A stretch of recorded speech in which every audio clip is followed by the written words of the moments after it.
Hi, my name is Rachel Shelley, and I'm here to explain the Tomlinson model for differentiation. Students in our class have different needs, and the Tomlinson model of differentiation allows us to understand how to differentiate our content, the way we teach the content, also known as process, and the form of assessment or product based on the learning profile of the student, their interest, and their readiness level. I'm first going to explain how we differentiate based on learning profile. When we differentiate based on learning profile, we're examining the different ways they learn. According to Sternberg, there are three intelligences: creative, practical, and analytical. No one in our class learns the same way as another person in our class.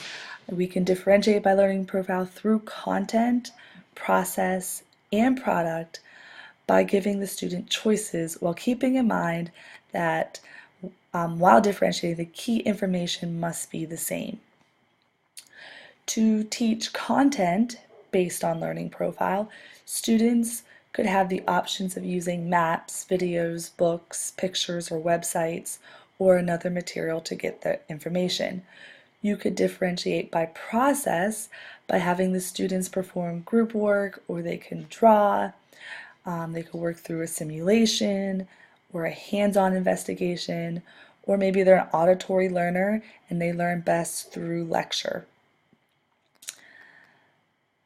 You could also differentiate by giving your students options for product, choice of taking a test, completing a project, a PowerPoint presentation, or another way to show what they know. But the important thing to keep in mind is that no matter how you differentiate based on learning profile, the students should be learning the same content. Now I'm going to explain how we differentiate by interest. It is about motivating the students by giving them choices.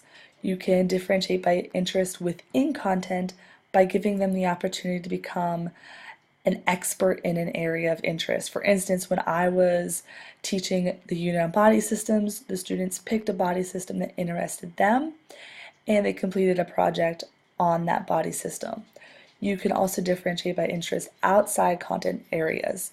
Examples would include allowing the students to pick a person that interests them while doing a unit on autobiographies, or while teaching physics, have them relate that to an aspect at an amusement park.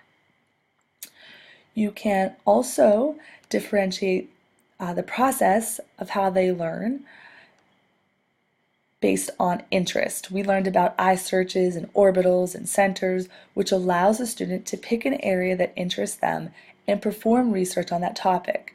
You can also differentiate product by interest by giving them a choice as to how they want to show you what they know. I also did this with the body system unit because the students got to pick the body system they wanted to learn more about, and that related to the content, but then they got to choose how they were going to present what they learned. Some chose to create a poster, others made a blog, and others decided to make a PowerPoint. Finally, I'm going to explain how we differentiate by readiness according to the Tomlinson model. As a teacher, you have to ask yourself if this child ready to learn independently. You can differentiate based on the readiness within content by scaffolding. You can give students leveled text based on their reading level. You could also scaffold the directions, the organization of the task, and the complexity of the task to make it more manageable for the individual student. The process by which you teach can also be differentiated based on readiness by administering a pretest to determine the student's prior knowledge. Once that has been determined, you could have tiered tasks.